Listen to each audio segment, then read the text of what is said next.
Exclusive: Harris overtakes Trump among suburban voters. Reuters Ipsos polling shows Washington. Reuters. Democratic presidential candidate Kamala Harris has erased Republican rival Donald Trump's advantage in the vast middle of American society. Suburban residents and middle-income households, an analysis of Reuters Ipsos polling shows. Since President Joe Biden ended his flagging re-election bid on July 21st, Vice President Harris has pulled into the lead in both of these large demographic groups, reinvigorating Democrats' prospects in the November 5th election, though the race remains exceptionally close. Suburbanites, who make up about half of the U.S. electorate and are as racially diverse as the nation at large, are a key prize. Biden beat Trump in suburban counties by about 6 percentage points in the 2020 presidential election.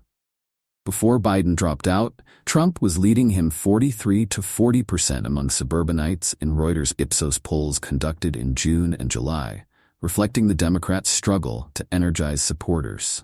Harris began closing the gap when she launched her campaign in July and led Trump 47% to 41% among suburban voters in polling across September and October. That represents a 9-point swing in the Democrats' favor, according to the analysis of 6 Reuters Ipsos polls that included responses from over 6,000 registered voters. During the same periods, Trump went from leading Biden 44% to 37% among voters in households that earn between $50,000 and $100,000, roughly the middle third of the nation, to trail Harris 43% to 45%, also a 9-point swing away from Trump. The figures had margins of error of around 3 percentage points. Trump carried this group 52 to 47% in 2020. According to a Pew Research Center analysis of exit polls. Reuters Ipsos surveys have shown voters consider the economy the number one issue ahead of the election, and in a poll conducted in October, 46% of voters said Trump was the better candidate for the economy, 8 points more than Harris's 38%. The polls have also shown Trump as the more trusted candidate on immigration and crime. Trump told supporters in August he was the candidate that would keep suburbs safe and ensure that migrants coming across the border illegally are kept away from the suburbs. Trump has blamed the Biden administration for inflation that has hurt middle-class Americans. Harris, meanwhile, has put considerable focus in her speeches on pledges to increase the size of the middle class.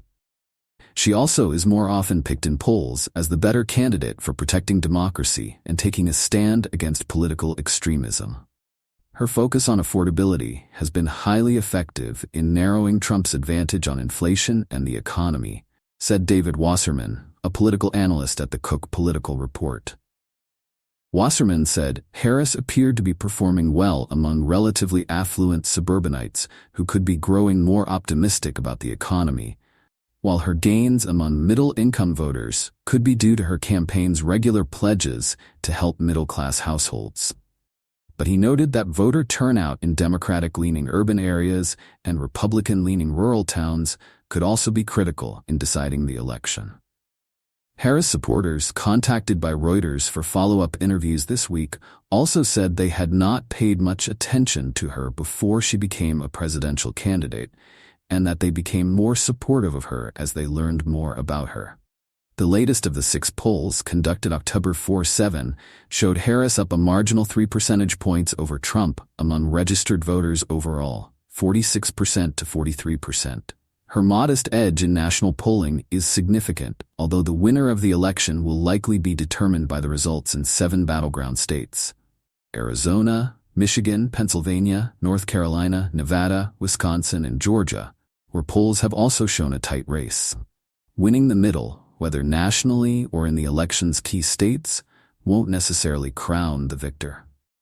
Democrat Hillary Clinton, who got nearly 3 million votes more than Trump nationwide in the 2016 election and beat him in suburban counties by about 1 percentage point, still lost the election when Trump flipped 6 states that had voted Democratic in 2012.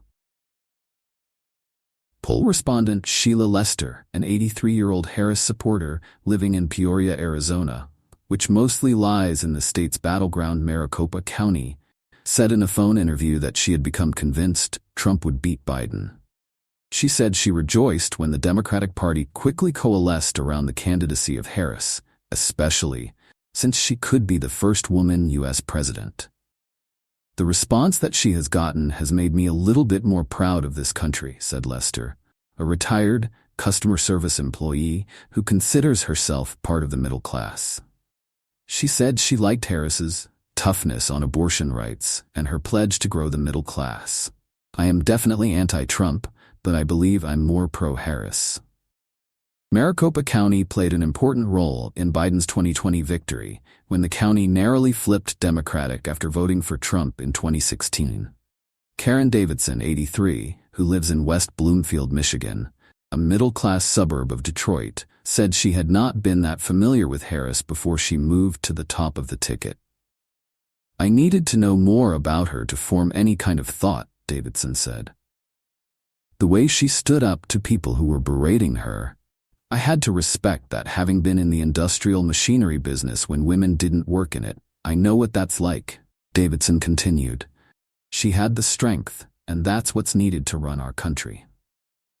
In Pooler, Georgia, a suburb of Savannah, grocery store employee Kevin Garcia said he also was relieved Biden had bowed out and preferred Harris's pledges to support small businesses over Trump's promise to tax imported goods. I just feel better about the chances, said Garcia, 24, who lives in a single-family home neighborhood in the state that, like Arizona, narrowly flipped Democratic in 2020.